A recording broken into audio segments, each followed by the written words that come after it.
Friends, मेरा नाम कौशिकी कुमारी है। मेरा रोल नंबर 81 है। मैं पीटीसी चंदवाड़ा डीएलएड प्रथम वर्ष की छात्रा हूँ। मुझे जो टॉपिक दिया गया है उसका नाम है सीबीएसई। तो सबसे पहले इसका फुल फॉर्म जानते हैं। सीबीएसई का फुल फॉर्म होता है central board of secondary education. इसकी स्थापना 3 नवंबर 1962 ईस्वी को हुई थी। सीबीएसई केंद्रीय माध्यमिक शिक्षा बोर्ड का संक्षिप्त नाम है। यह हमारे देश का एक प्रमुख बोर्ड है। इसके अंतर्गत आने वाले सारे निजी एवं पब्लिक स्कूल दिल्ली से केंद्र सरकार के द्वारा चलाए जाते हैं।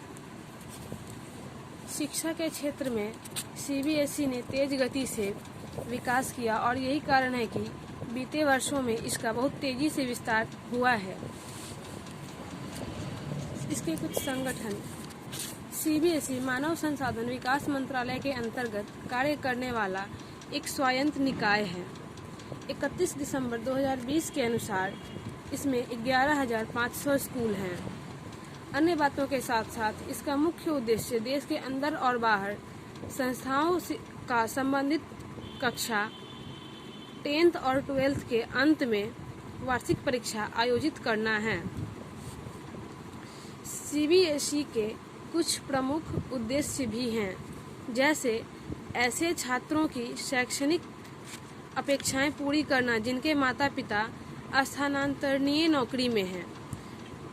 फिर परीक्षा के उद्देश्य से संस्थाओं को संबद्ध करना और देश के शैक्षणिक स्तर को बढ़ावा देना और भी बहुत सारे उद्देश्य हैं। अब सीबीएसई के इतिहास के बारे में कुछ जानते हैं।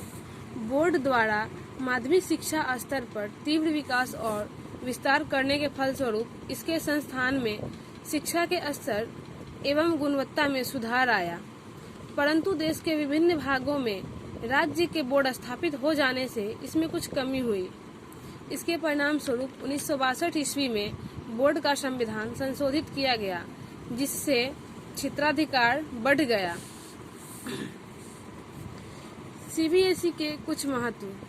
आधुनिकता के इस दौर में हर माता पिता यही चाहते हैं कि उनके बच्चे सीबीएसई से संबंध प्राप्त स्कूलों में ही पढ़ें,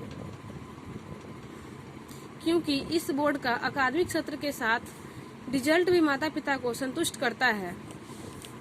सीबीएसई के अध्यक्ष के बारे में जानते हैं। ओडिशा कैडर के आईएएस अधिकारी मनोज आहूजा को केंद्रीय माध्यमिक शिक्षा बोर्ड का नया अध्यक्ष नियुक्त किया गया है। ये सीबीएसई के वर्तमान अध्यक्ष अनीता करवाल का स्थान लेंगे। साल 2021 में बच्चों की 10वीं की परीक्षा रद्द किए जाने पर बच्चों के भविष्य पर इसका प्रतिकूल प्रभाव पड़ेगा। कहीं भी बच्चों को खड़ी खोटी सुननी पड़ेगी कि तुम लोगों को बिना परीक्षा के नंबर दिया गया है। Thank you.